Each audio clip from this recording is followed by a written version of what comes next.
Estou recebendo aqui uma convidada especial, doutora Laís Serafim, especialista em nutrição oncológica. Seja bem-vinda, ótimo dia.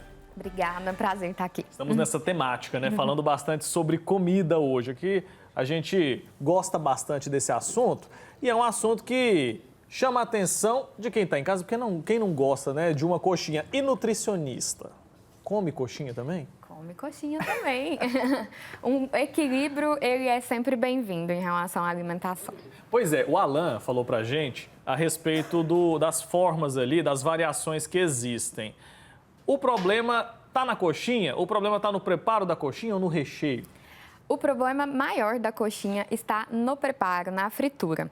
Os recheios, de modo geral, eles são adaptáveis, né? O frango em si não tem nenhum problema, a massa não tem nenhum problema. A questão é a fritura por imersão. Por isso a gente tem outras estratégias também para fugir um pouquinho disso e tornar ela mais saudável possível. Quais estratégias, por exemplo?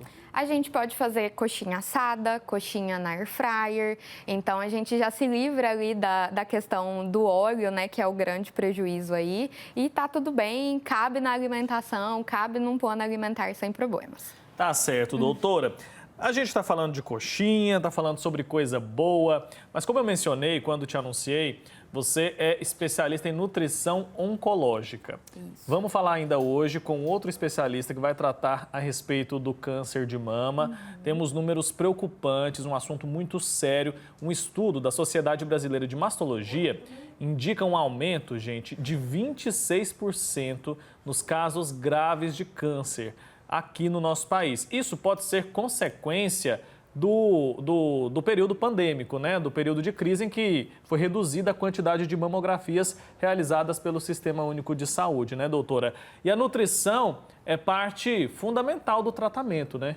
Sim, não só do tratamento, como da prevenção, né? A gente precisa da alimentação saudável e da nutrição caminhando para o bom desenvolvimento do tratamento oncológico, para minimizar os sintomas que são adversos e não tem para onde fugir dos efeitos adversos do tratamento. E aí a gente está, para isso, seguindo em equipe multiprofissional. Então, aquela questão que a gente sempre fala, né? Todos os especialistas com quem a gente conversa, eles falam, é importante evitar ultraprocessados, tudo isso ajuda na prevenção ao câncer. Mas durante o tratamento também é importante evitar esse tipo de alimento. Como que deve acontecer essa nutrição dos pacientes oncológicos? Também é importante evitar porque a gente tem ali dentro desses alimentos ultraprocessados algumas substâncias que elas pioram a resposta ao tratamento, que elas contribuem realmente para um processo inflamatório mais importante, além do que a própria doença já propicia. Então, a ideia no tratamento oncológico é realmente a alimentação saudável, mais natural possível, frutas, verduras, um fracionamento adequado. Os industrializados, eles, quanto menos, melhor. A gente sempre brinca na nutrição, né, que quanto menos a gente desembalar e mais a gente descascar, melhor. Porque o alimento, ele realmente natural, vai ser mais benéfico para o paciente. Sem dúvida, né, doutora? Agora, existem alimentos que precisam ser cortados? A gente brincou aqui, mas o tema é sério, né? Por exemplo, a coxinha. A senhora mencionou que a gente não precisa cortar completamente da dieta do paciente que está em tratamento oncológico. Existe algum alimento que é indiscutível, que não deve ser incluído nessa dieta? Como que acontece o trabalho de vocês? Como que vocês fazem esse trabalho de prescrição de alimento para quem está em tratamento? Então, não existe nenhum alimento que seja indiscutível, mas, de modo geral, o que a gente pede rotineiramente para os pacientes, até independente do tipo de tumor, é retirar os embutidos, os ultraprocessados mesmo. Quando eu falo de embutidos, linguiça, salsicha, presunto, esses alimentos, eles têm componentes dos nitritos, os nitratos, que são conservantes, que são corantes ali, que não vão ser realmente benéficos para o tratamento. Então, esses realmente entra ali como uma regra mais geral. Mas as outras coisas são extremamente individualizadas, adaptáveis de acordo com o momento de tratamento, de acordo com a fase que o paciente está, com as preferências alimentares, porque realmente a regra é a alimentação saudável, equilíbrio e manejando dia após dia o que o paciente apresenta. Então dá para negociar, né? E a gente também tem que lembrar do equilíbrio, né, doutor? Às vezes a pessoa está com vontade de consumir algum determinado alimento, ela pode fazer isso. Às vezes, consumir uma quantidade menor, tudo isso faz bastante diferença, né? Exatamente. Por isso, a importância de ter um planejamento alimentar, de ter uma equipe multiprofissional realmente qualificada, porque existe sim o terrorismo nutricional, existem sim os mitos da internet em relação a tratamento oncológico, então a ideia é realmente ter uma boa orientação para ter sucesso no tratamento. Muitas vezes, o paciente que está ali em tratamento, não só do câncer de mama, mas de qualquer tipo de câncer, ele passa pela quimioterapia, radioterapia e é comum sentir enjoos, né? A pessoa às vezes tem dificuldade para se alimentar, inclusive. O que é feito nesses casos, doutora? Então, do ponto de vista de alimentação, para o enjoo, né, para náuseas e vômitos que a gente chama, a ideia é fracionar mais a alimentação ao longo do dia, diminuir os volumes ofertados em cada horário para ser mais fácil de ser tolerado. E além disso, alimentos mais secos, eles têm um benefício, aquela ideia de colocar um pequeno alimento seco na boca, esperar derreter, mastigar com calma, isso ajuda para não ter o vômito em si, para melhorar o enjoo. E a gente tem também outras orientações relacionadas à consistência, relacionadas a gelo. É interessante, por exemplo, chupar gelo nos intervalos das refeições para realmente melhorar esse sintoma. E não ficar muito tempo sem comer também é fundamental. Eu queria entender melhor essa questão do gelo, que eu nunca ouvi falar. Como que ele contribui? A ideia do gelo, da mesma forma que fracionar mais a alimentação é interessante, é para realmente não deixar o corpo muito tempo em jejum, muito tempo sem alimentação e acaba refletindo num sintoma mais agudizado ali, né? Muito tempo sem comer, quando come já bate no estômago, já não está tão legal. Os medicamentos, eles têm um efeito mais agressivo, né, no organismo e acaba que a gente precisa dar um substrato o tempo todo para o corpo ir funcionando, absorvendo, metabolizando o medicamento. E aí o gelo, e chupando o gelo, na ideia de deixar derreter na boca, ameniza um pouco o enjoo. Olha só, dica simples, né? Fácil da gente fazer isso. Agora, doutora, claro que o ideal é que a gente consiga fazer a alimentação da maneira mais natural possível, ou seja, ingerindo os alimentos. Quando a suplementação se faz necessária e quando ela é recomendada por vocês, especialistas? A suplementação, ela realmente é individualizada. A gente pode trabalhar com suplementos com nutrientes isolados ou não. Tem os suplementos que a gente chama de nutricionalmente completos e aí a gente avalia isso paciente a paciente por meio de questionários, por meio da nossa anamnese. Nós temos a quantidade de dias e a porcentagem alimentar que o paciente atinge ou não atinge para recomendar essa suplementação. Mas, de modo geral, o paciente que durante 3 a 5 dias consecutivos não atinge cerca de 60% do esperado, a gente já começa a pensar realmente na inserção de uma suplementação. Tá certo. Então, se for recomendado pelo médico, é benéfico e deve ser seguido ali, né? Aquela dieta, mesmo incluindo alguma suplementação. Sim. Agora, eu queria falar sobre os alimentos que a gente muitas vezes enxerga como vilões. Aqui a gente trata de alimentos que têm conservantes, alimentos que a gente diz que a gente não consegue fazer em casa, né? Quando você olha no rótulo ali, tem aqueles nomes complicados que a gente não consegue nem saber o que é, a gente não consegue comprar no mercado. Esse tipo de alimento, ele de fato, ele é prejudicial para o tratamento? A gente sabe que para a prevenção é fundamental que a gente tente moderar. No tratamento, ele pode interferir de alguma forma? Pode interferir. Por quê? Além da gente pensar na questão de composição corporal e de saúde como um todo, por quê? Esses alimentos ultraprocessados, eles vão ter um teor maior de sódio, de gorduras, e por si só isso já não vai ser benéfico. Até pensando no câncer de mama, a gente sabe hoje que as mulheres que têm um teor de gordura maior no corpo, que têm um excesso de peso, elas respondem menos ao tratamento. Então, esses alimentos contribuem para que haja um ganho de peso. E pensando na composição em si e na resposta ao tratamento, esses alimentos eles vão ter substâncias que lá na nossa digestão, no nosso intestino, podem ocorrer reações imunológicas contra eles, pode haver uma interação medicamentosa que os estudos mostram que vai diminuir a absorção, vai diminuir o efeito, então pode ser prejudicial ao tratamento sim. A gente pode dizer que é, de certa forma, comum a desnutrição de pacientes oncológicos? É extremamente comum e convencionalmente se pensa na desnutrição no paciente extremamente emagrecido, né? Aquela desnutrição visível, mas hoje a gente já entende a desnutrição também de forma muito importante, como um excesso de gordura e uma perda de massa muscular mais importante. E normalmente, quando o paciente é diagnosticado, ele vai para o repouso, já não se movimenta tanto e só o fato de estar mais em repouso já é mais propício a perder massa muscular. Então, é extremamente comum e é um dos grandes problemas em relação a prognóstico, a resposta de tratamento. Doutor, o câncer ele pode ser diagnosticado em qualquer fase da vida, né? Claro que ele é mais comum em algumas faixas etárias. Existe diferença na hora de recomendar uma dieta para o paciente, criança, adolescente, adulto ou idoso?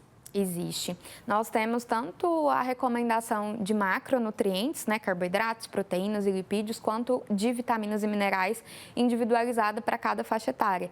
E aí, a depender dessa faixa etária e do contexto, a gente diferencia, sim, o padrão dietético, a consistência e a individualização acontece. No caso das crianças, por exemplo, só para a gente conseguir ilustrar aqui, que tipo de alimentos são os mais recomendados? A gente sabe que as crianças têm algumas particularidades que precisam ser levadas em conta, né? A criança, a primeira coisa, acho que mais relevante, independente de qualquer coisa, é levar em conta o hábito alimentar de casa, as preferências alimentares dentro do que é saudável, né? Para poder realmente tornar isso possível para a criança executar.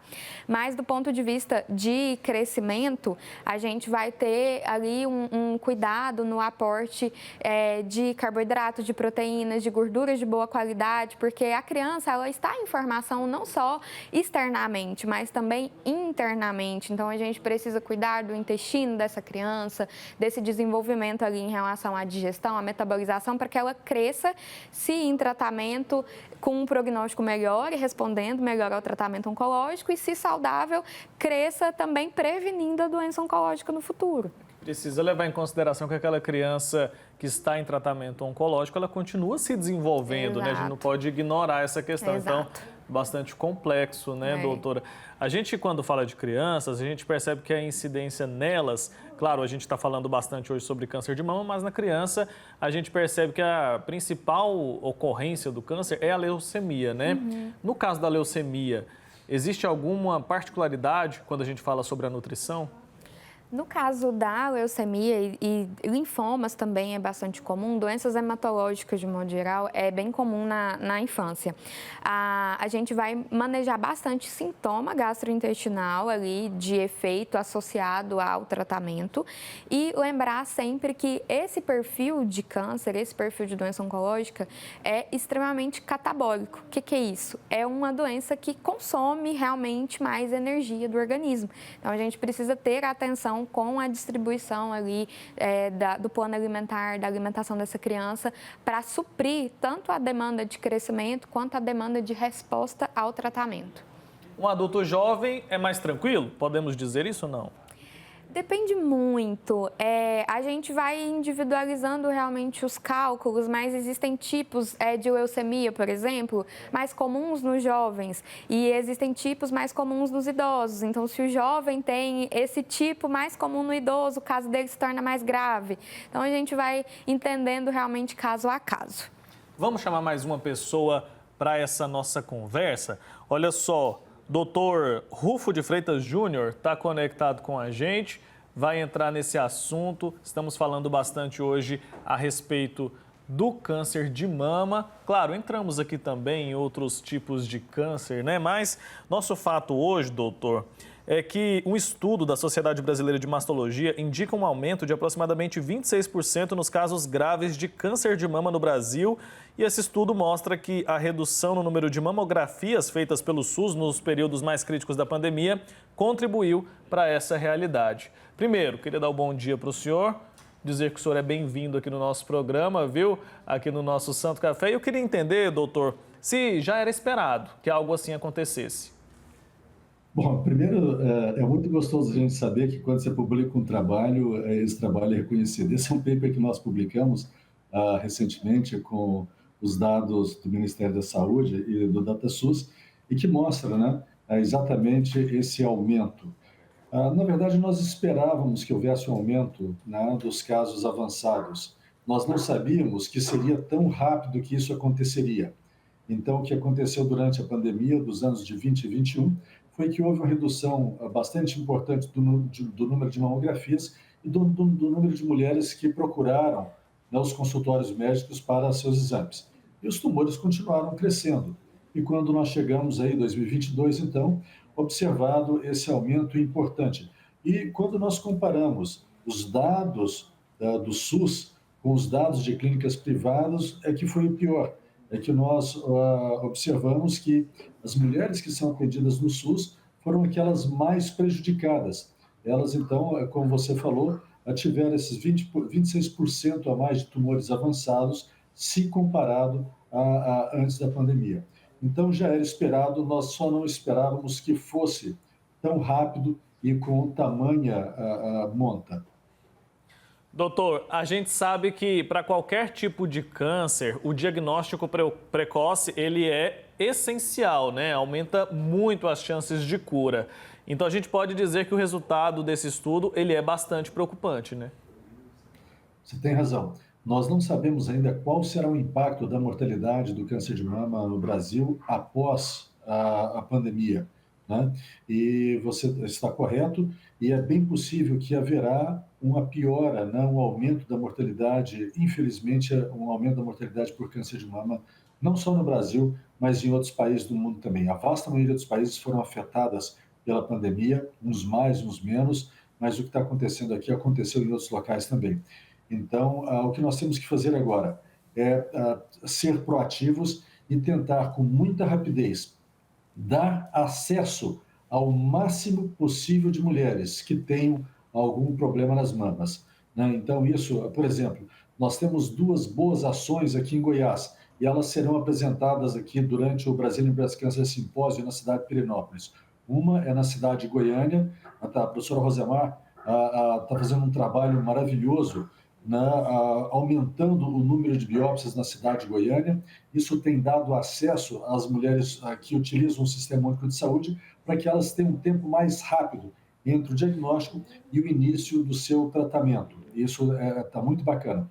E outra questão que nós estamos levando na cidade de Itaberaí é um estudo randomizado, onde as agentes comunitárias de saúde que já visitam as mulheres nas suas casas, essas agentes têm sido treinadas por nós dentro da Universidade Federal de Goiás e estão agora fazendo exame das mamas das mulheres que já visitavam antes, né? Então, isso é uma maneira proativa e nós temos tido um resultado bem interessante com tumores mais iniciais do diagnóstico.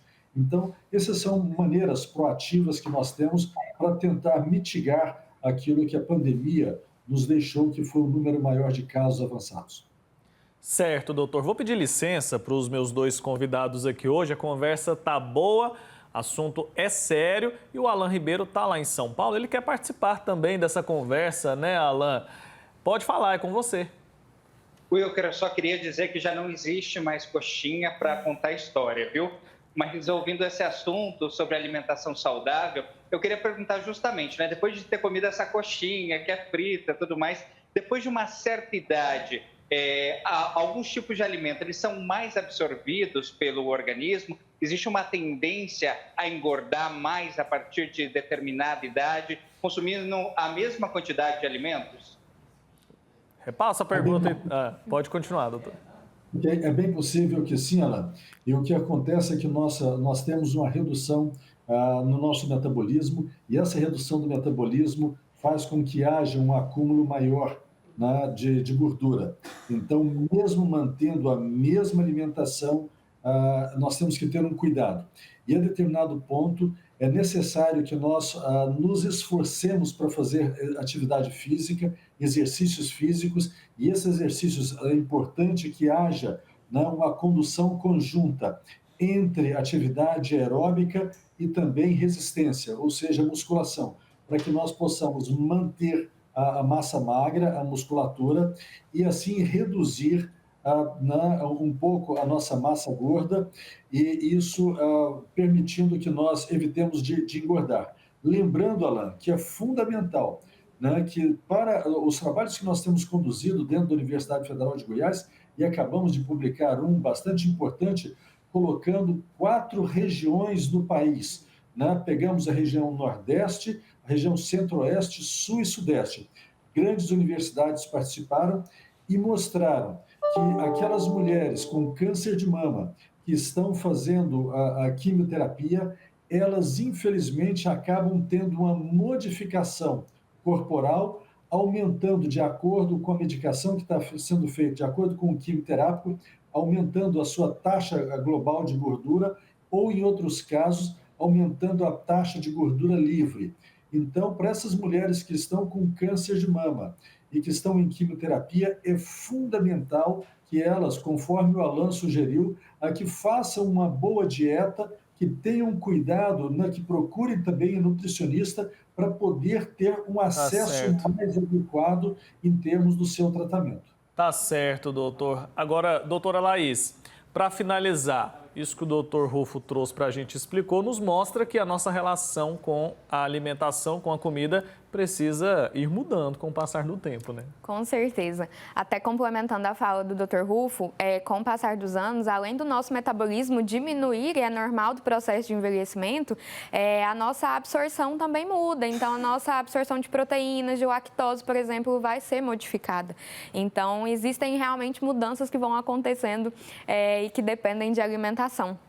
E é fundamental, como ele disse, a questão do exercício, do controle de peso, do controle de gordura corporal, porque isso diz muito sobre respostas a tratamentos e sobre a nossa possível longevidade saudável também. Tá certo, doutora Laís, muito obrigado, viu, pelo seu tempo aqui com a gente, por trazer tanta informação importante para quem acompanha o Santo Café. Doutor Rufo, também agradeço muito, viu, pela sua presença, foi uma honra receber o senhor aqui, viu? Prazer enorme estar com vocês. Um lindo dia nessa manhã maravilhosa que aqui em Goiás nós temos, nesse sol espetacular que faz a diferença e causa inveja a qualquer americano ou europeu. Com certeza, doutor. Abraço para o senhor, viu? Até a próxima oportunidade e até a próxima também, viu, Alan? Obrigado pela participação. Até mais, Wilker. Até mais. Tchau, tchau.